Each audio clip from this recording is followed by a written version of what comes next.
Hello guys, welcome back. I know, lovely Rift here. I'm actually doing quite well, and I want to thank all of you for the support. And a lot of you had a lot of interesting stuff to say, and I appreciate people with empathy with Loki. I really do. I have every bit of empathy and love possible for him, but I can't. Right now, I'm at a time in my life where I can't handle all that. I can't handle healing a broken god. Dionysus, in contrast, was broken repeatedly, but he's always come back to us whole and complete. He's the principle of life. He's the life force. He's a lot of wonderful things. I've got a book back here. You can actually see it. It's my book on Dionysus. I found it last night, and I knew he'd answer my prayers because I've been searching for it for months. I've been desperate to work with Dionysus and to find that book because it's very soothing. It was written by a psychologist, and everything in it isn't correct. But, you know, it's limited by the time that it's a book, and the research was done decades ago, so it's not totally correct, but we all also have personal experiences with the gods. And I got the sense from the Greek gods that they would more than certainly have kept the Norse gods in. But the Norse gods wanted to fight and have it only Norse gods, and especially Loki wanted to fight. And the Greek gods, in my personal experience, when they're not being harassed by another group of gods, are very welcoming. Inari popped their little head in for a second, looked around very carefully, and then popped back out. And we had a very wonderful healing night last night, had a very wonderful healing morning, and it feels like the mist is clear, is what it feels like.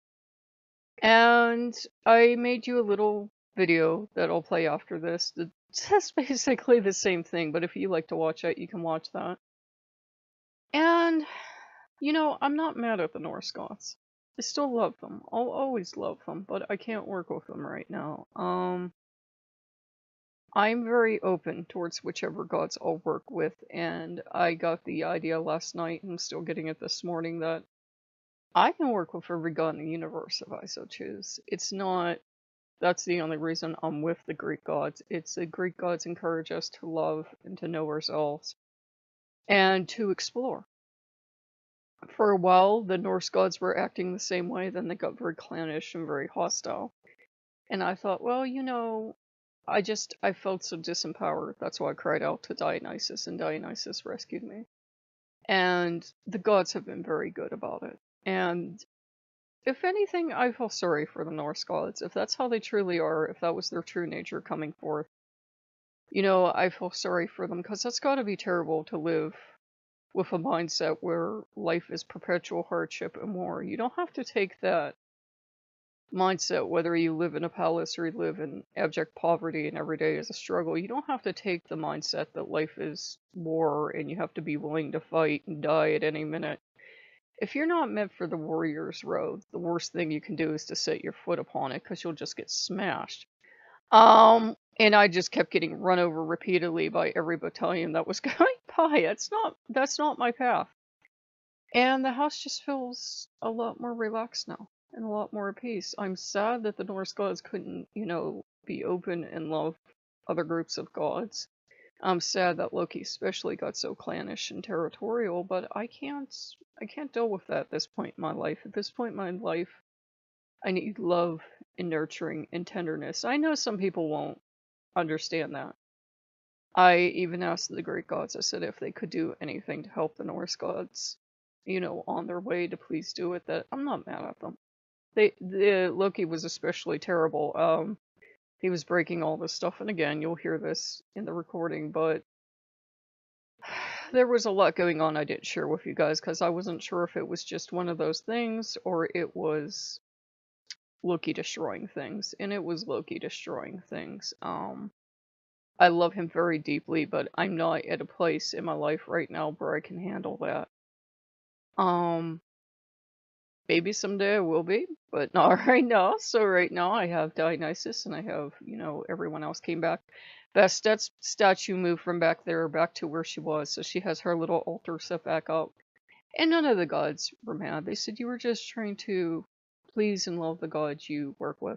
So, if you want to hang out and see the video, I say pretty much what I just said now, but I wanted to make the front video because I know some people won't watch the VR part.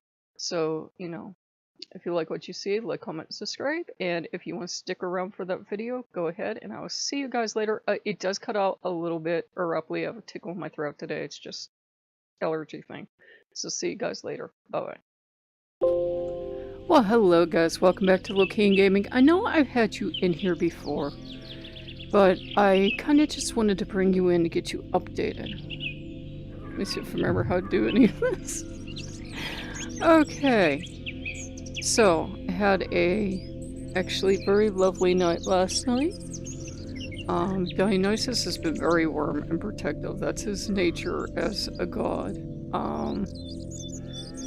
He's making sure that I take it easy. I'm under no obligation to do videos or anything else. I just wanted to update you guys so you know I'm okay.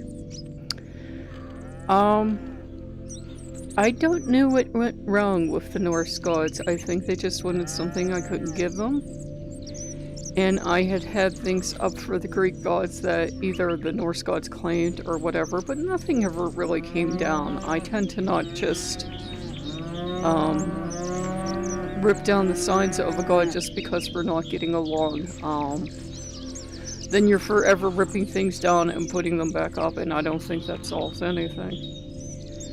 So, I think that at first, when I had mainly the Greek gods as the gods, and they were the ones, you know, kind of holding the power balance in the home, everyone was getting along. Because they're the kind of gods that, in my personal experience, and this is just for me, they welcome all the gods from everywhere in. Everyone just has to be willing to get along. And everybody just has to be willing to respect Dionysus. He's not the furthest thing possible from a tyrant, but they have to respect that he represents freedom and the life force, which is why we're here. And a lot of you gave some really good feedback, and you know, people say, well, Loki feels threatened, da-da-da. Well, God should never feel threatened by his own people, or by their love for another god. A lot of us love Christianity because we heard these gods calling to us, and whether it's because of how we were taught or personal experience, we couldn't get our old god and the gods calling us to get along. And when that happens, we suffer, we're miserable, we're trapped in the middle. And the Greek gods all along have been reassuring me that they were there and they hadn't abandoned me, even though the Norse gods had tried to take over completely. And it's been really good. I've seen a lot of the gods already. And again, that's not like trying to make me special sparkle princess. They'll do that for anyone. And I felt really nurtured and loved. And as Dionysus pointed out, he said if the Norse gods ever want to put my well-being first and take care of me, nurture me, then they'll be more than welcome to come back in. But they have to understand he's not going to let them hurt me. So all I had to do was cry out to him, and once I did that, it didn't matter what kind of barriers or anything anyone else set up, the Liberator will come in and rescue you. And I'm very grateful for that. And I felt, you know, I told him if that's how the Norse gods truly are, I said I actually feel kind of tender pity for them, because if that's their true nature and they can't change and they can't learn to share and exalt in the fact that there are other gods, then I feel sorry for them. The Greek gods have often been called static and unchanging, yet oddly they do change. I have this wonderful book on Dionysus, and I found it last night actually, so I knew it was answering my prayers because the Norse gods had hid it and hid it well. And I went and I looked in the umpteenth time underneath his altar, and lo and behold, there it was. So I knew he was answering me. And it's a little outdated, not only from the era it's written in, but also from what the psychologist that wrote it would not know about Dionysus, because there are things we've just recently discovered. And I found bits and pieces where they were incorrect on the mythology, but we have to remember every time our mythologies are retold, they're told differently, so can't fault them there.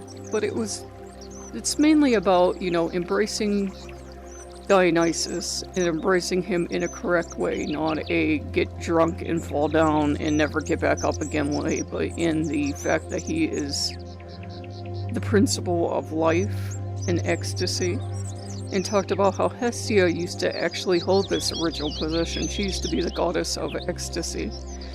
And ecstasy being the gods calling us close and nurturing and loving us. That's actually, you know, the original meaning of ecstasy. So it was good to find that again. I'm about halfway through it. It's a really small book. I'll show it to you guys probably in a video or so. And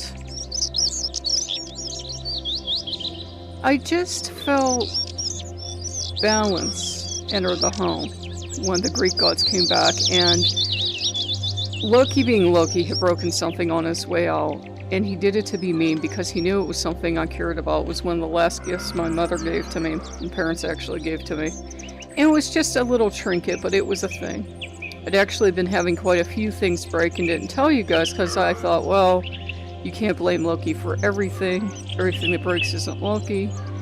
And yet, I can't handle that.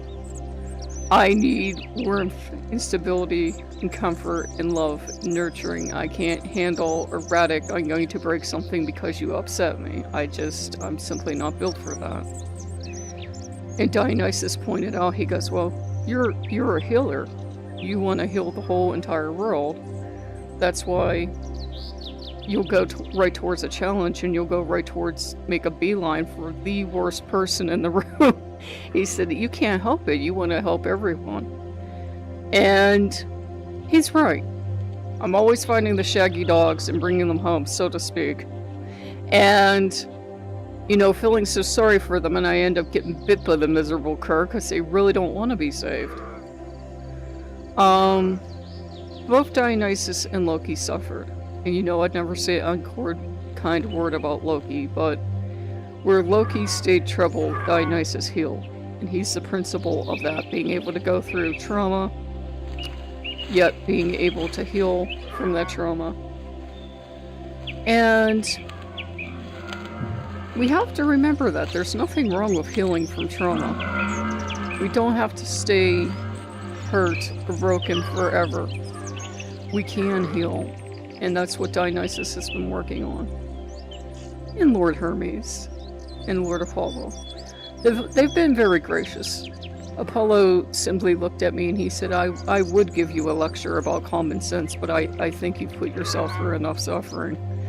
So, you know, it's not like there's this terrible punishment waiting for me from the gods. And I got the distinct sense that a lot of gods were either pretending to be Greek gods, because they're usually fairly calm and rational, or the Greek gods were simply upset and worried for me because they were coming in and trying to love me and take care of me as well.